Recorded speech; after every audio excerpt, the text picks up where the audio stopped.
back, everybody, to We Are TPM with myself, Kyle Teixeira, sitting next to John Teixeira for another week's episode of We Are TPM. This week, we are going to talk about how owning a home grows your wealth with time. And if you are interested in this topic or any of the appreciation we show, all this appreciation, give us a call, 817-818-9039. Shoot us an email at showmethemoney@wearetpm.com. What are we getting into today? Well, you know what? Jonathan? This feels like something we've talked about a lot. We've definitely done podcasts on it in the past. As you mentioned, appreciating the appreciation. We talk a lot about this and several podcasts ago. But it feels right to do it again right now because of the current market that we're in and the current conditions that we're working under. People are thinking about selling left and right for various reasons. When I say people, I mean investors, really. We're not finding as many investors that are ready to jump into the game, so to speak. They're looking at their interest rate, they're looking at their monthly payment and their cash flow, and that's stopping people. And taxes have gone up. Yeah, taxes, interest rates, lots of stuff. All of these things. So, and we have talked about appreciation a lot, and how much we like to appreciate it. But we also thought it'd be helpful to jump into some. This one is how it grows with time. We're going to jump into an actual timeline and get some actual stats of how this has not just happened hypothetically, how it has actually happened in our country. Should we get Steve to document how many times we use the word appreciate or appreciation or any form of the word? He could do that, but I don't think we would appreciate it. You don't think that we wouldn't appreciate that? No, okay. I don't think we'd appreciate that very much. Would you appreciate his effort? I'd try to, but It's a depreciating effort, All right, little sidetrack there. All right, so let's start with, we've got a great little simple little definition of what we mean by equity when we use the term equity, because that is the difference between the current value of your home and what you owe in a loan if you have one, right? So that's how your equity is determined. How much value in that home do you have? If you don't have a loan, then it's only determined by the market value of that home. If you have a loan, then it's determined by the market value of that home minus the amount of principal you have remaining on that loan. This is correct. It's the whole plus minus. Well, it's important for this conversation, Yeah. So I wanted to make sure we kind of started with that because we'll use that term equity often throughout this conversation, and we also have this conversation with our clients or potential clients often because people get so short-sighted and wrapped up in the monthly cash flow and what, for good reason sometimes. Sometimes people they don't have the cash or the fallback, right, to be able to be landlords. So those people really have to look at their cash flow, right? Mm-hmm. And if anything happens, they're kind of, in a bad situation. Well, and at the end of the day, it's, everybody wants to appreciate cash flow. The reason we say you can't just ignore the appreciation, of course, is that if you never cash flow a dime, if you just broke even for 30 years, you'd have an asset that's paid off and has a certain value to it that you can take out and have this huge equity position that ideally, in the rental aspect, somebody else paid for. But even when you own your home, it's no different than what you'd pay in rent, except it goes towards this asset that's being paid down. Yeah, well, yeah, and I mentioned that people get short-sighted. Everybody does it, right? Mm-hmm. You and I do it sometimes to some degree. It's human nature for us to get short-sighted and to look at what we need right now and forget the big picture of what we're about to talk about, right? And we got some great stats here that I think are really interesting. I have a client right now that is extremely experienced.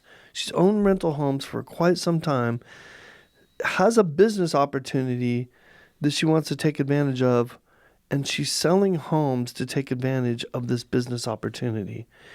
And that's kind of a short-sighted solution, right? Fortunately for her, she's made some great decisions to be able to have this, to be able to have the opportunity to do this, right?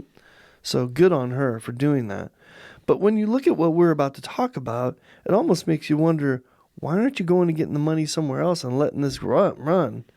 Because the nutshell of what we're about to talk about is that over the last 32 years, since 1991, over the course of the nation, and I want to dig deeper into this, there's been a 290% increase on average of inequity. What does that mean, Kyle? Over the last 32 years. What does that mean? What do you mean? Put that into perspective for us. If I bought a home in 1991, which is about when I bought my first home for $97,000. I got you. So we're talking about a price change here, and we're going to go from Q1. This data is from Q1 of 1991 to Q1 of 2023. So, for example, what's a Q? Which state? What's quarter. A Q? It's a quarter. It's a okay, quarter. First quarter, okay. Financial quarter. Of the fiscal year. No, I'm just kidding. The actual year. Which state? You want to go? Texas? I think that's a good place to start, right? No, we're here. Good. Let's do it. Let's see if you agree with this math equations. I'm just kidding. Or this one isn't even as good as Texas. I bought my first house in California for almost $100,000, probably in quarter one of. Okay, let's do that 92. then. So $100,000. You bought your house for $100,000 in Q1 of 1991. And they're saying on average, the state of California's price change in that time in home prices is 295%. Okay, 295%.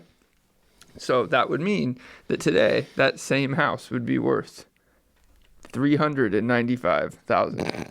I don't know how to do that math, to be honest, in my head. That's why I was counting on you to do this part.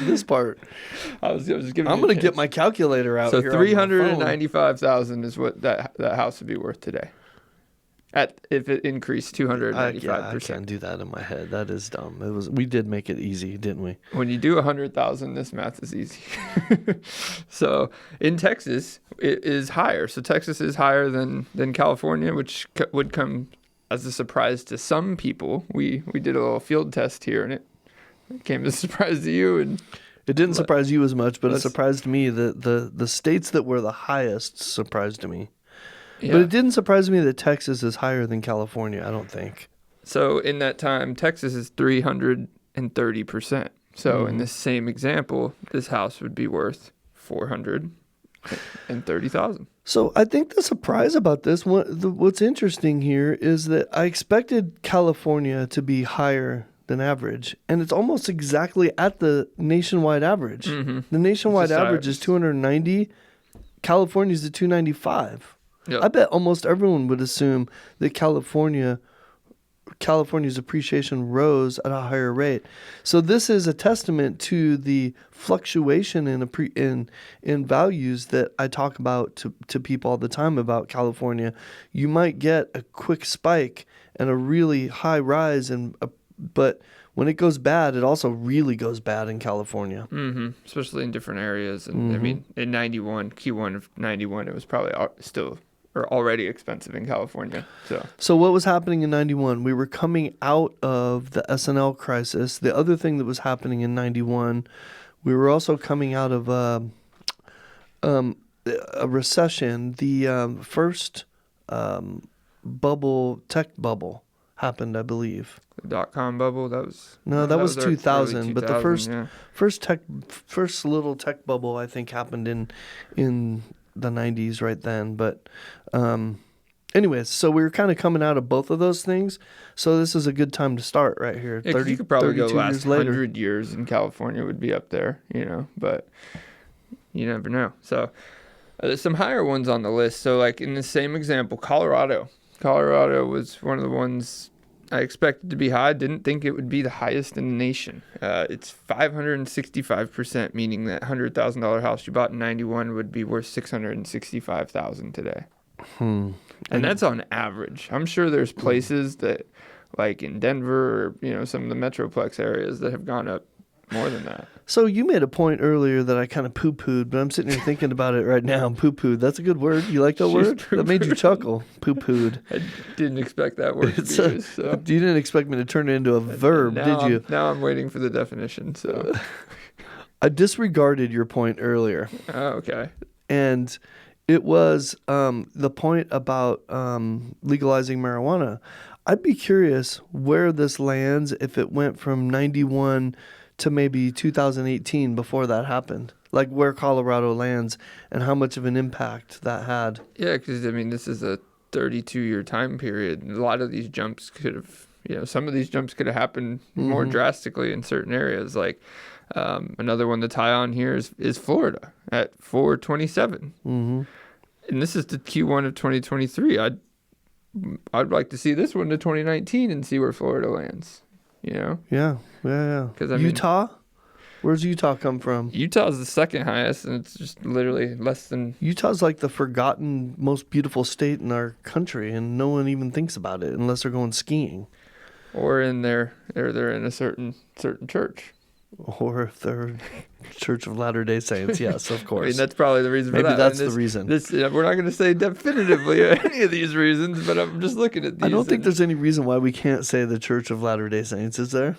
I mean, no, it's not. All Utah is. What about Idaho? So. Do they have... They do have a lot of Mormons there, too, but it's not known for that. So what potatoes? I don't know, because Oregon's on here, too.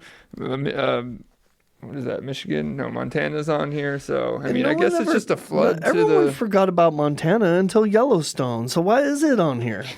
Well, because Yellowstone came out before 2023, and I don't think they really forgot about it before all that. So, I mean, I'd be interested to see a pre-COVID data of this, because a lot of this could have been affected by COVID. That would be interesting. We should have done that before. Because like New York's probably is lower than average. It's at 248% over the 32 years. The lowest on here is Connecticut. So I mean, New England as a whole isn't as much as you might expect.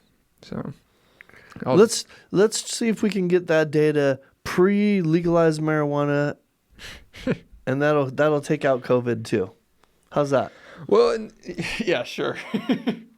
I think it's important we talk about why we're talking about this too, right? We are getting sidetracked, aren't we? This is a long-term benefit to buying a house, even at high interest rates, even as these negative factors factor into your home buying decisions.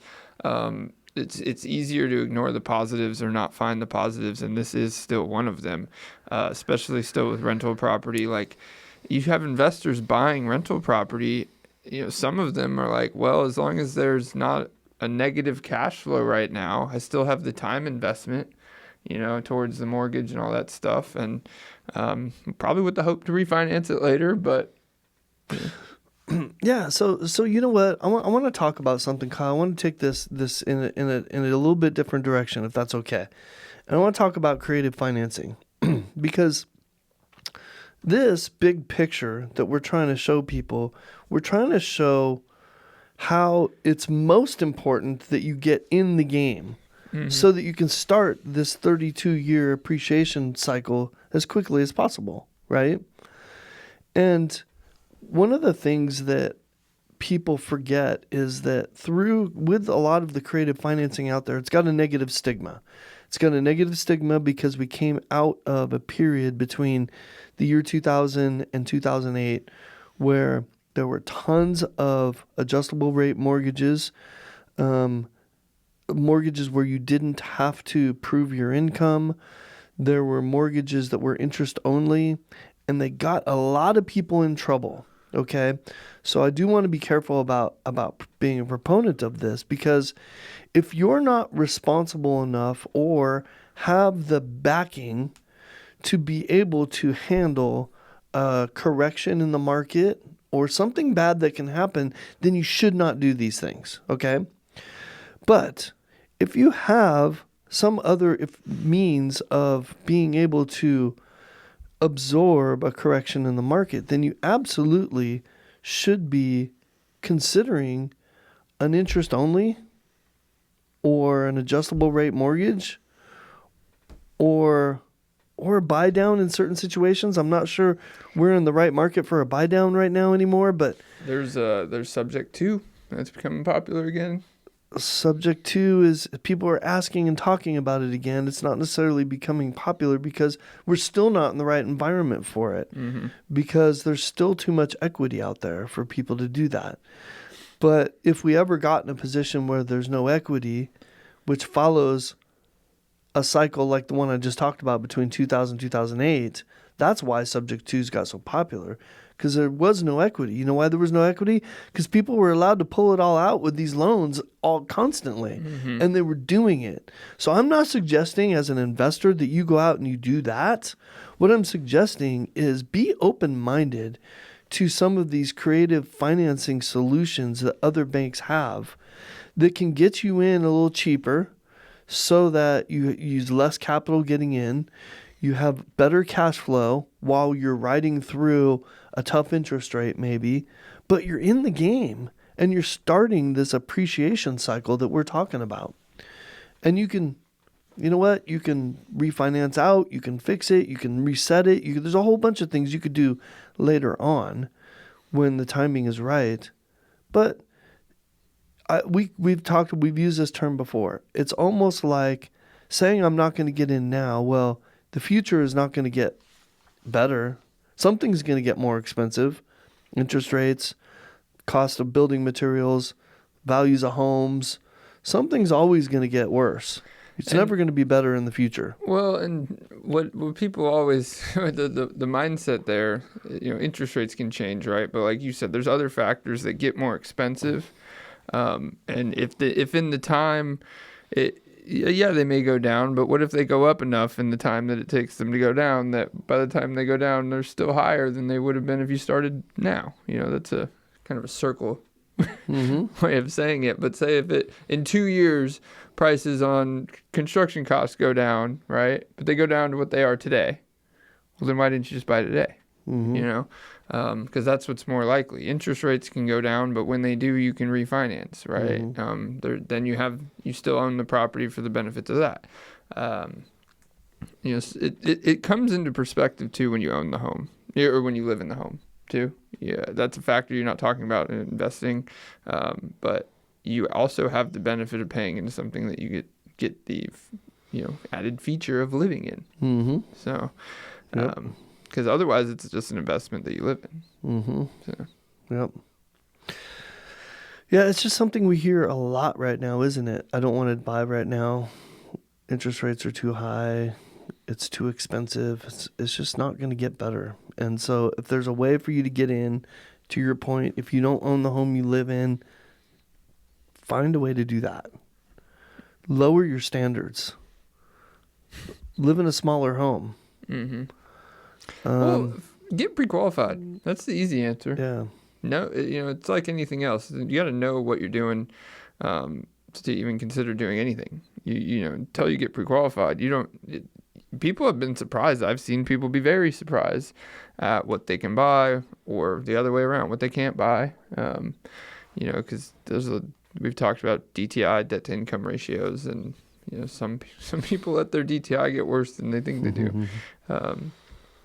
So, yeah, definitely know so that you can get out there and do it. Because we have explained how over 32 years that the areas have definitely grown well with real estate. None of these are negative. None of these are less than double. The worst one on here is Connecticut at 155%. So don't buy in Connecticut. In 1991.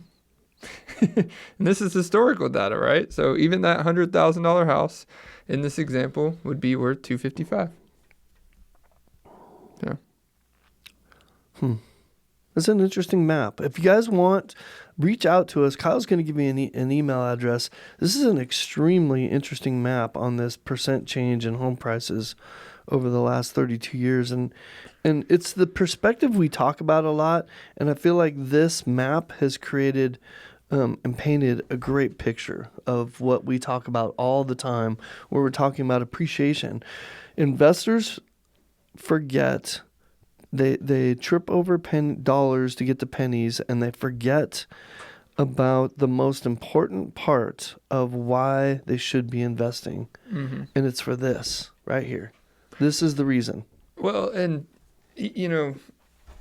it's why real estate. This is a pretty accurate picture of why it's called a way more conservative investment, right? Because I was actually looking up while you were talking the percent change in the S&P 500. Okay, I over love this, it. Let's this do same it. amount of time. Let's right? do it. And before I tell you the number, the reason it's higher than the number for real estate, right? Over 32 years. Over 32 years. Okay. But none of these are negative, right? This is so you think of the S&P 500 is a basket of the top 500 Think of it as a stocks. map of 50 states. Yeah, so exactly.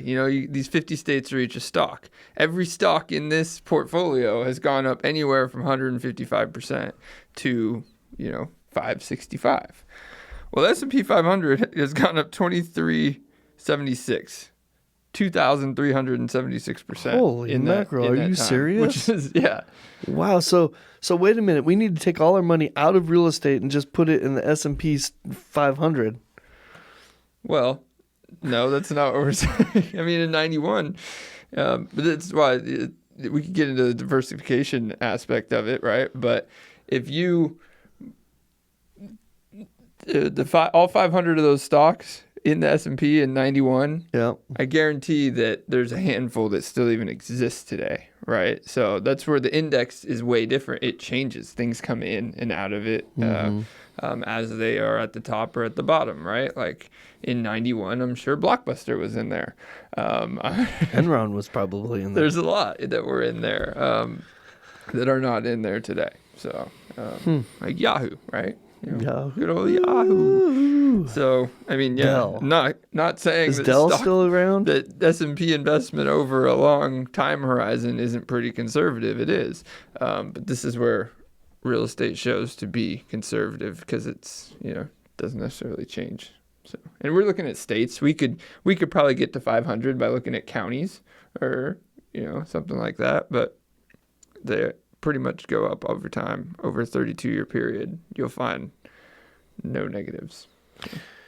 Yeah, and you do have, the benefit of cash flow eventually. So if you don't have it now, if you bought something right now and there's no cash flow, that will cash flow, in a few years, right? In 2, 3, 4, 5 years, however long it takes for the market to catch up to your numbers or you have to refinance, you'll cash flow eventually. Mm-hmm.